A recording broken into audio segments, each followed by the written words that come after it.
யாரும் என்ன பொருள் வேணாலும் வாங்கலாங்க. அத எப்படி கடைசி வரலும் மெயின்டெயின் பண்ணி வச்சுருக்கோன்றது தான் பெருசு. இந்த கேடிஎம் பைக் பார்த்தீங்கன்னா, நம்மக்கிட்ட கொண்டு வந்திருந்தாங்க. டோப் பண்ணி தான் கொண்டு வந்தோம்.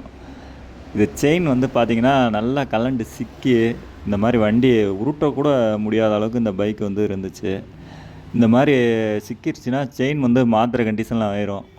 அவங்க இப்போதைக்கு சரி பண்ணி குடுக்க சொன்னாங்க. அதனால நம்ம மாத்தி குடுத்துட்டோம். செயின் லூஸா இருக்கும்போதே நம்ம ஒரு 2000 கிலோமீட்டருக்கு ஒருக்கா வந்து டைட் பண்ணா இந்த மாரி பிரச்சனை வராது பைக்குகளுக்கு. நம்ம ரொம்ப பேர் இத கவனிக்கிறதே கிடையாது.